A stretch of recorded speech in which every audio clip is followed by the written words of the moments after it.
Hello my babies, welcome back to another video. In this video today, I'm going to tell you guys how I lost about 25 pounds without even trying. If you're new here, I'm MamaSwole. I'm a certified exercise physiologist. I have my bachelor's degree in exercise science, and I'm a former bikini competitor. If you haven't already, make sure you hit that subscribe button to join the Swole Squad, and let's get into it, shall we? Like I said, in 2015, I did my first bikini competition, and I was around 100 to 105 pounds when I competed. I was hella lean, y'all. I went through a little bit of a binge eating disorder, so I definitely gained all the weight back that I lost for the show and then some. I definitely had a post-show rebound, if you will. I was around 130 pounds in this picture. I stayed at that weight for about maybe a year. So first, allow me to just say that losing weight is hard, but there are a few things that you can do to make it a little bit easier and more manageable. They're very simple things to do. First of all, I stopped eating dairy. I actually stopped eating it because I read that it can clear up your skin, and I struggled with acne. At first, it was really difficult and I thought it might be unrealistic. I did not know if I'd be able to do it, but it's actually a lot easier than you would think because there's so many dairy substitutes. There's almond milk. They have like vegan cheese now. There's dairy-free ice cream even. Ben & Jerry's dairy-free ice cream is actually really good, might I add. There's so many substitutes that it makes it really easy in this day and age. So after a while, you don't really miss it. Like, I cannot say I miss dairy at all. I definitely think that contributed to my weight loss because a lot of dairy has a lot of fat in it. Fat is 9 calories per gram, so a lot of calories can come from fats. And what do we know, kids, about calories and how to lose weight? We know that to lose weight, you must be in a caloric deficit. What is a caloric deficit, you ask? It means that you are consuming less calories than you are burning. Obviously, if I'm consuming less calories, I'm gonna lose weight, and so are you. The next thing I did was increase my NEAT. And if you don't know what NEAT is, it stands for non-exercise activity thermogenesis. What the fuck did I just say, right? Basically what that is how much you move throughout the day and how many calories you burn from non-planned exercise. I used to think that as long as I went to the gym for 1 to 2 hours a day, I would be good to go. That's all I need to do for the day. The rest of the day I could just lay around, sit on the couch. But then I learned that it's actually so much more beneficial to move around all throughout the day. And some studies have actually shown that doing light activity throughout an entire day is better than just going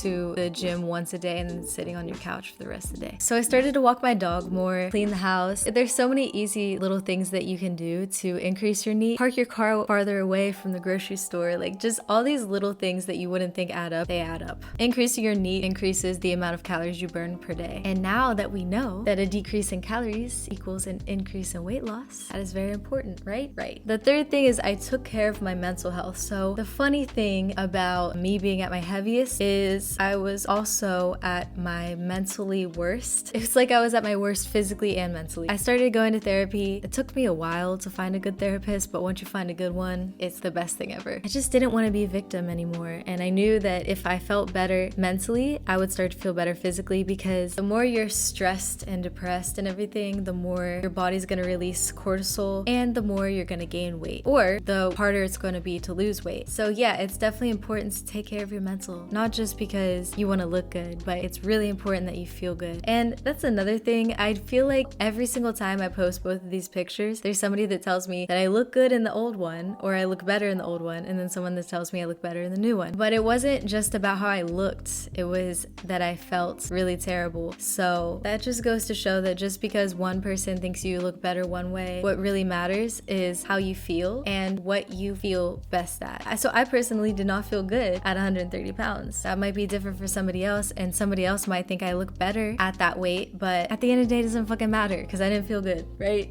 I started eating for balance instead of eating for calorie restriction, because whenever I was prepping for my show, that's all it was. It was just about being in the restricted deficit that I was in, and I didn't really care whether or not what I was eating was healthy. And then I realized that nutrient-dense foods are the way to go. Just getting a variety of fruits and vegetables, drinking a lot of water, getting your protein in, all the basic shit that they tell you in elementary school, I feel. Every now and then, I have a cookie or I have a donut. I just eat in moderation. I don't binge anymore. It took me a long time to get over that, but moderation is key, folks. I can tell you right now that a majority of where my binge eating disorder came from was the deprivation. Being so deprived is what made me not be able to eat in moderation anymore at that point, because I felt like, this is the only time I'm gonna get to have this, so I'm just gonna go ham. But yeah, it was a really unhealthy mindset. So it goes back once again to the mindset. Might I add, another thing that's really helped me with eating in moderation is if there's a food that I know I can't eat without binging on it or eating it all in one sitting, I just don't buy it. I will not ever buy it. So that's another tip, which leads me to my next one. Before, I used to stop eating when I was full, and sometimes like overly full, like to the point where I felt sick. But now I stop eating when I'm satisfied. That comes from being very in tune with your body and with your intuition. I think that's why it's kind of important to try not to multitask while you're eating, especially if you know you have an unhealthy relationship with food, and try to take your time while you're eating. Just focus on your body's signals. My last one, it might sound a little bit wild for some people, but I just started believing that I loved my body. It just started happening, because if you tell yourself over and over again every single day that you hate your body, you're gonna hate it, of course, especially if you say it out loud, because when you say things out loud to other people or even to yourself, you're confirming it, and your mind is very powerful. You have to be aware of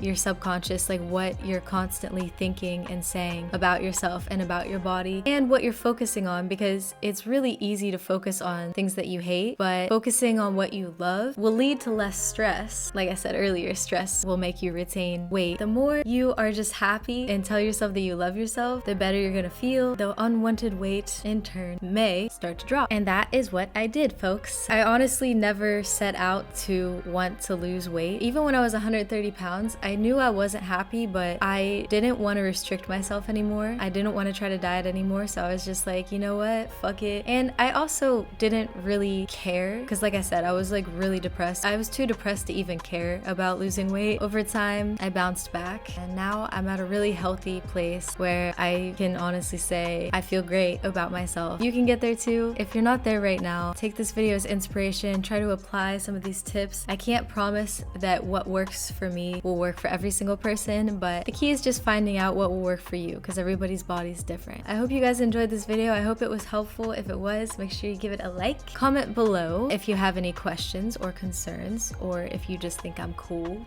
which I am. Subscribe to join the Swole Squad. Support me on Patreon for just $2 a month. The link is in the pinned comment below. I hope you have a good ass day.